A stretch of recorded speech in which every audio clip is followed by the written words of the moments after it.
Triniple ng Lakers ang sahod ni Jared Vanderbilt, binigyan ng contract extension na nagkakahalaga ng 4 years, $48 million.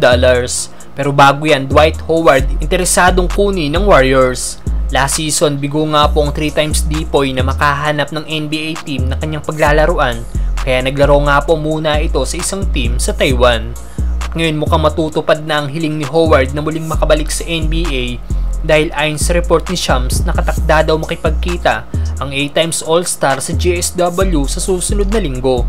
Mag-e-explore nga daw po ang Warriors na mag-sign ng isang reserve veteran big man.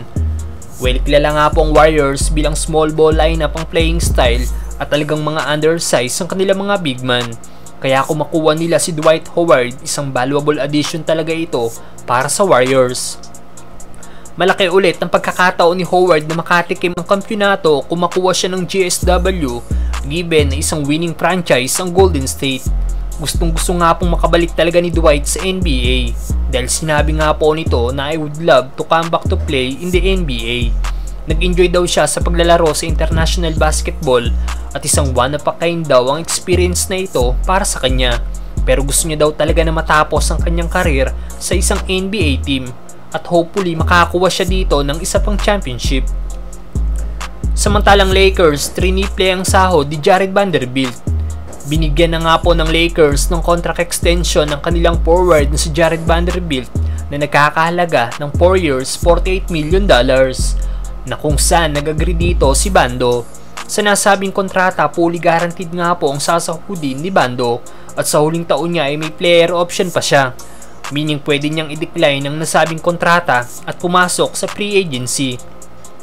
Malayo na nga rin po ang naabot ni Vanderbilt dahil matapos madrap noong 2018 bilang 41 overall pick at mag-sign ng 3 years, $3 million, ngayon sa sahod na siya next season ng $12 million. Na-triple nga po ng Lakers ang current salary ni Bando na nakakahalaga lang ng $4 million sa darating na season. Well-deserved nga daw po ni Bando ang ganito kalaking kontrata dahil ayon sa ilang fans, isang versatile defender daw si Bando. At kung may improve pa daw lalo ni Vanderbilt ang kanyang jump shot, sigurado mas lalo daw kakatakutan ng ibang team ang Lakers. May nagsabi din na isang solid glue guy si Vanderbilt. At kung magsimula na daw mag-shoot ang mga 3-point shot na ginagawa ni Bando, magiging isa daw ito sa best two-way big man sa liga. Sa ngayon, wino-workout na nga po ni Vanderbilt ang kanyang outside shooting, kaya siguradong may improvement na ang kanyang mga tres sa darating na season.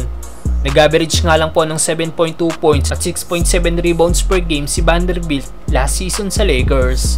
Pero hindi nga po matatawaran ng hustle at defensive ability nito na naging malaking parte sa big turnaround na ginawa ng Lakers sa nagtapos na season. Sang-ayon ba kayo sa ibinigay na contract extension ng Lakers kay Jared Vanderbilt, mga brother?